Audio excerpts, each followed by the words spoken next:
Major Taylor, written by J.P. Miller, illustrated by Markia Janai. A race to the finish line. Have you ever tried to win a contest? Have you ever worked hard to reach a goal? Marshall Major Taylor understood how that felt. He knew what it meant to work hard and be determined. Zoomed around the track on his trusty bicycle. He knew he must be close to the finish line. He had been riding for a long time. He was in an endurance race that was supposed to last 6 days. He had not been in many races, but he was already a leader in this one. With hard work, he would become a leader in sports history too. A star in training. Major Taylor was born in 1878. He became best friends with the son of his father's boss. As a gift, the family gave Major a bicycle. Around and around in circles, Major rode. He raced up ramps and down stairs. Major loved his new bicycle. He had not owned it long, but he was already good at doing tricks with it. Bicycles had not been around for a long time. Most people were starting to use them instead of horses and buggies. The owner of the Hay and Willits bicycle shop hired Major to advertise bikes and teach people to ride them. At the shop, Major did bicycle tricks in an attention-getting soldier's uniform. People gave him the nickname Major because of his uniform. Making money. Major made $6 a week at his job at the bicycle shop. He also got a free bike worth $35.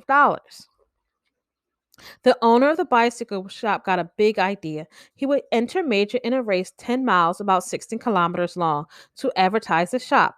However, he only wanted Major to finish the first mile.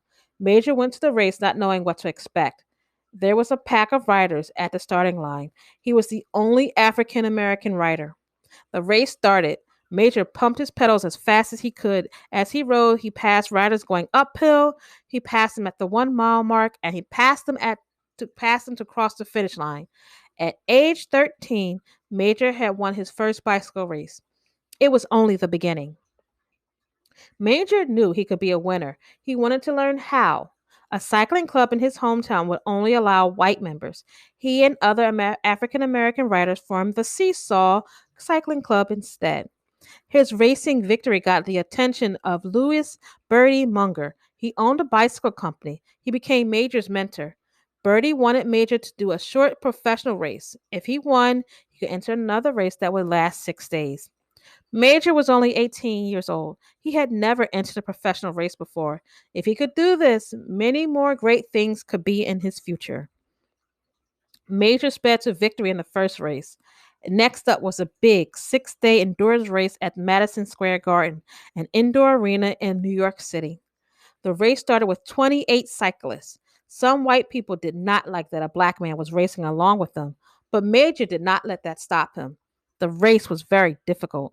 By the second day, Major could no longer keep the same speed. He began racing for 8 hours and resting for 1 hour.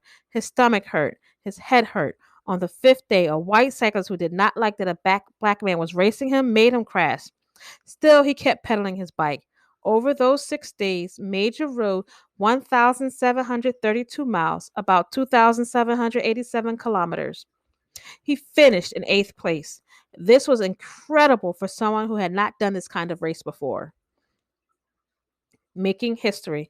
The race was only the beginning.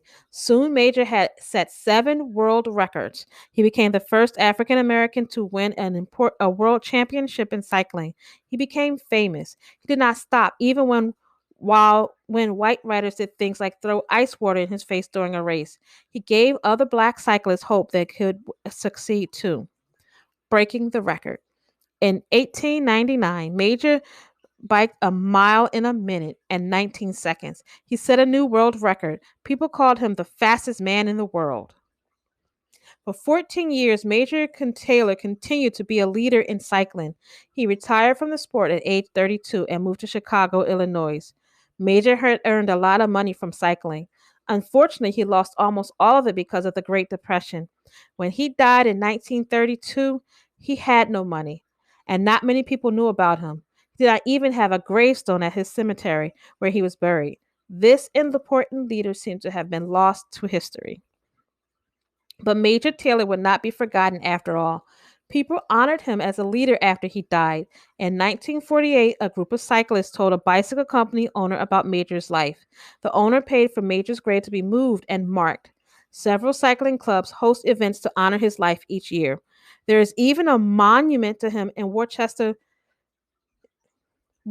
Massachusetts. He was more than a leader in races. He was a leader in sports and history as well. I felt I had my day, and what a wonderful day it was, too.